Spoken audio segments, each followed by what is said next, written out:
Hi hello ನಮಸ್ಕಾರ ಎಲ್ರು ಹೆಂಗದ್ರಿ ನಾವು ಅಂಕರು ಮಸ್ತ್ ಅದೀವಿ ನೋಡ್ರಿ. ಇವತ್ತು ಇನ್ನೊಂದು ವಿಡಿಯೋ ಮಾಡತ್ತೀನಿ. ಈ ವಿಡಿಯೋ ಏನಪ್ಪ ಅಂದ್ರೆ ಅಬ್ಬಲಿಗೆ ಮಾಲೆ. ಇದನ್ನು ಸ್ವೀಟಾಗಿ ಶಾರ್ಟಾಗಿ ಹೇಳ್ಕೊತ ಹೋಗ್ತೀನಿ, ಕತೆ ರೂಪದಾಗ ಹೇಳ್ಕೊತ ಹೋಗ್ತೀನಿ. ನೋಡ್ರಿ ನಿಮ್ಗೆ ಇಷ್ಟ ಆಗುತ್ತೆ ಇಲ್ಲ ಅಂತಂದು ಅಂದು ಅರ್ಜೆಂಟ್ ಒಳಗೆ ನಾಳೆ ಎಕ್ಸಾಮ್ ಇರೋದ್ರಿಂದ ಇವತ್ತೇ ಹೇಳತ್ತೀವಿ ಅಂದ್ರೆ ಜಲ್ದಿ ಹೇಳಕ್ಕೆ ಟ್ರೈ ಮಾಡ್ತೀನಿ. ಬರ್ರಿ ನೋಡ್ಕೊತ ಹೋಗೋಣ ಯಾವ ರೀತಿಯಾಗಿರುತ್ತಂತ. ರೆಡಿ ಬರ್ರಿ.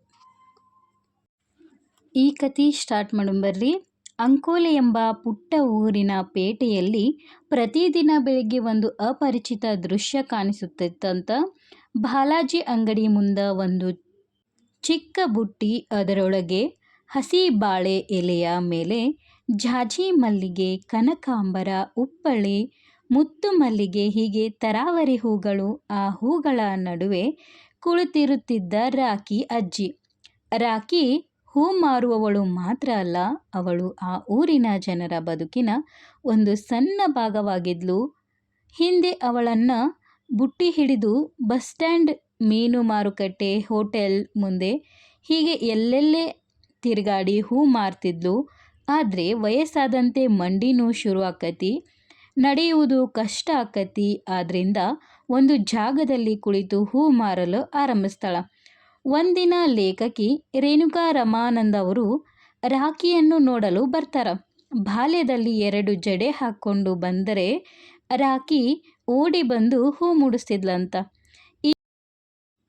ಈ ವರ್ಷಗಳು ಕಳೆದಿದ್ದುವು. ಲೇಖಕಿ ದೊಡ್ಡವರಾಗಿದ್ರು.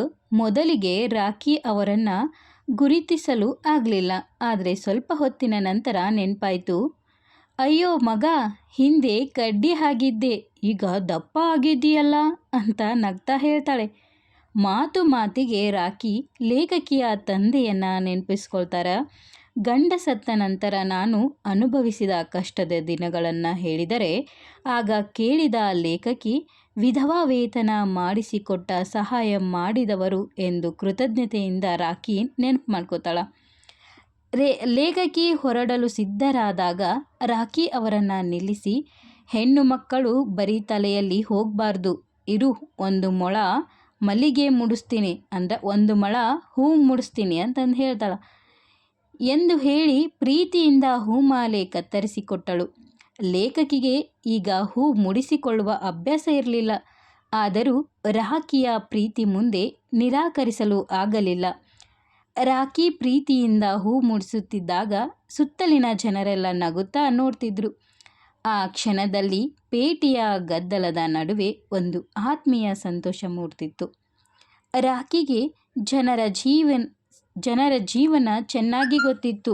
ಯಾರು ಬಟ್ಟೆ ಕೊಳ್ಳಲು ಬಂದಿರ್ತಾರೆ, ಯಾರು ಆಸ್ಪತ್ರೆಗೆ ಬಂದಿರ್ತಾರೆ, ಯಾರು ಬೇಕರಿಗೆ ಬಂದಿರ್ತಾರೆ ಎಂಬುದು ಅವಳಿಗೆ ತಿಳಿದಿರ್ತಿತ್ತು. ಯಾರನ್ನೂ ಅವಳು ಒತ್ತಾಯಿಸುತ್ತಿರಲಿಲ್ಲ. ಮೊದಲು ನಿಮ್ಮ ಕೆಲಸ ಮುಗಿಸ್ಕೊಳ್ಳಿ, ನಂತರ ಹೂ ತಗೊಂಡು ಹೋಗಿ ಎಂದು ಹೇಳ್ತಿದ್ಲು. ಯಾರ ಮನೆಗೆ ಮದುವೆಯಾದ ಹೊಸ ಸೊಸೆ ಬಂದಿರ್ತಾಳೋ, ಯಾರ ಮನೆಗಳಿಗೆ ಹಬ್ಬ ಇದೆ, ಯಾರು ದುಃಖದಲ್ಲಿದ್ದಾರೆ ಎಂಬುದನ್ನು ಅವಳು ಗಮನಿಸ್ತಿದ್ಲು. ಪ್ರತಿಯೊಬ್ಬರಿಗೂ ಪ್ರೀತಿಯ ಮಾತು ಮತ್ತು ಒಂದು ಹೂವಿನ ಜಡೆಯ ಮೂಲಕ ಸಂತೋಷ ಹಂಚ್ತಿದ್ಲಂತ. ಅಂಕೋಲೆಯ ಜನರಿಗೆ ಹೂ ಎಂದರೆ ಕೇವಲ ಅಲಂಕಾರ ಅಲ್ಲ, ಅದು ಅವರ ಸಂಸ್ಕೃತಿಯ ಒಂದು ಭಾಗ.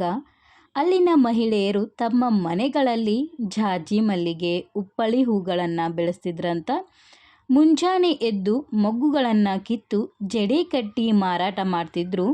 ಆ ದುಡಿಮೆಯಲ್ಲೇ ಅವರ ಜೀವನ ಸಾಗ್ತಿತ್ತು. ರಾಕಿ ಮತ್ತು ಅವಳಂತೆಯೇ ಹಲವಾರು ಹೆಣ್ಣು ಮಕ್ಕಳು ಮನೆ ಮನೆಗೆ ಹೋಗಿ ಹೂ ಸಂಗ್ರಹಿಸ್ತಿದ್ರಂತ. ಊರಿನ ನಾಯಿಗಳು ಕೂಡ ಅವರನ್ನು ಗುರುತಿಸ್ತಿದ್ವು. ಅವರು ಬಂದಾಗ ಬಾಲ ಆಡಿಸುತ್ತಾ ಸ್ವಾಗತಿಸುತ್ತಿದ್ವು. ಮಹಿಳೆಯರು ತಮ್ಮ ಚೀಲದಲ್ಲಿ ಬ್ರೆಡ್ ತುಂಡುಗಳನ್ನು ತಂದು ಆ ನಾಯಿಗಳಿಗೆ ತಿನ್ನಿಸ್ತಿದ್ರು. ಹೀಗೆ ಮನುಷ್ಯರು, ಪ್ರಾಣಿಗಳು ಮತ್ತು ಪ್ರಕೃತಿ ಎಲ್ಲವೂ ಒಂದೇ ಕುಟುಂಬ ಅಂತೆ ಬದುಕ್ತಿದ್ವು. ಜೂನ್ ಮತ್ತು ಜುಲೈ ತಿಂಗಳಲ್ಲಿ ಹೂವಿನ ಕೆಲಸ ತುಂಬ ಹೆಚ್ಚಾಗ್ತಿತ್ತು. ಮುಂಜಾನೆ 3 ಗಂಟೆಗೆ ಎದ್ದು ಹೂ ಕೀಳಲು, ಜಡೆ ಕಟ್ಟಲು, ಮಾರುಕಟ್ಟೆಗೆ ತರುವುದು ಎಲ್ಲವೂ ನಡೀತಿತ್ತು. ಹೂಗಳ ಪರಿಮಳದ ಸುತ್ತ ಜೇನು ಹುಳುಗಳು ಹಾರಾಡುತ್ತಿದ್ದವು. ಆದರೆ ಯಾರಿಗೂ ಅವುಗಳಿಂದ ತೊಂದರೆ ಇರಲಿಲ್ಲ. ಎಲ್ಲರೂ ಅವುಗಳ ಜೊತೆ ಹೊಂದಿಕೊಂಡು ಬದುಕ್ತಿದ್ರು. ಸಂಜೆ ವೇಳೆಗೆ ಎಲ್ಲ ಹೂಗಳು ಮಾರಾಟವಾಗ್ತಿದ್ವು. ದುಡಿದ ಹಣ ಕೈಗೆ ಸಿಗ್ತಿತ್ತು. ರಾಖಿ ಬುಟ್ಟಿಯನ್ನು ಹಿಡಿದು ಮನೆಗೆ ಹಿಂತಿರುಗುವಾಗ ಅವರ ಮುಖದಲ್ಲಿ ತೃಪ್ತಿ ಇರ್ತಿತ್ತು. ಏಕೆಂದರೆ ಅವರು ಕೇವಲ ಹೂಗಳನ್ನು ಮಾರ್ತಿರ್ಲಿಲ್ಲ, ಜನರಿಗೆ ಸಂತೋಷ, ಪ್ರೀತಿ ಮತ್ತು ಮಾನವೀಯತೆಯನ್ನು ಹಂಚ್ತಿದ್ರು. ಹೀಗೆ ರಾಖಿ ಅಜ್ಜಿ ಜೀವನ ಹೂವಿನ ಪರಿಮಳದಂತೆ ಇಡೀ ಅಂಕೋಲೆಯ ಜನರ ಬದುಕಿನಲ್ಲಿ ಹರಡಿಕೊಂಡಿತ್ತು.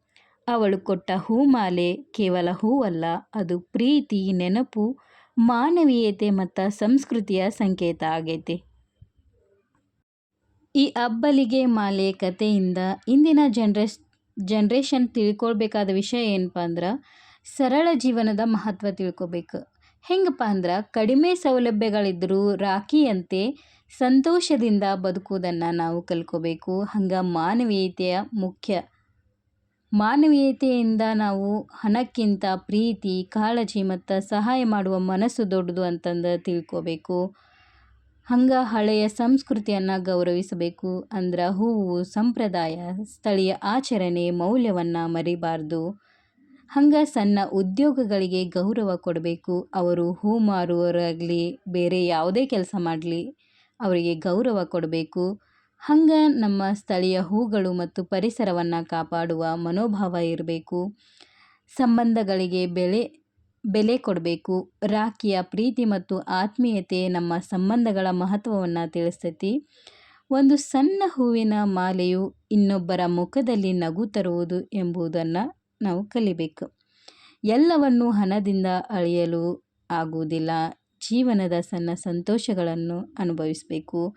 ಒಟ್ಟಾರೆಯಾಗಿ ಈ ಅಬ್ಬಲಿಗೆ ಮಾಲೆ ಅನ್ನೋ ಕತೆ ಇಂದಿನ ಪೀಳಿಗೆಗೆ ಪ್ರೀತಿ, ಸರಳತೆ, ಮಾನವೀಯತೆ ಮತ್ತು ನಮ್ಮ ಸಂಸ್ಕೃತಿಯನ್ನು ಉಳಿಸಿಕೊಳ್ಳುವ ಪಾಠವನ್ನು ನೀಡ್ತೈತಿ. ನೋಡಿರಿ, ನನಗೆ ಎಷ್ಟು ಶಾರ್ಟಾಗಿ ಹೇಳಬೇಕು ಅಷ್ಟು ಶಾರ್ಟಾಗಿ ಪಾಠ ಹೇಳೀನಿ. ಹೆಂಗೆ ಅನ್ನಿಸ್ತಂತಂದು ನೀವು ಕಮೆಂಟ್ ಮಾಡಿ ಹೇಳ್ರಿ. ವಿಡಿಯೋ ಹೆಂಗೆ ಅನ್ನಿಸ್ತಂತಂದು ಲೈಕ್ ಮಾಡಿರಿ, ಶೇರ್ ಮಾಡಿರಿ, ಕಮೆಂಟ್ ಮಾಡಿರಿ. ಹಂಗೆ ಇನ್ನೊಂಚೂರು ಸಬ್ಸ್ಕ್ರೈಬ್ ಮಾಡಿರಿ. ಧನ್ಯವಾದಗಳು, ನಮಸ್ಕಾರ. ಮತ್ತು ಮುಂದಿನ ವಿಡಿಯೋದಾಗ ಸಿಗೋಣ. ಧನ್ಯವಾದಗಳು.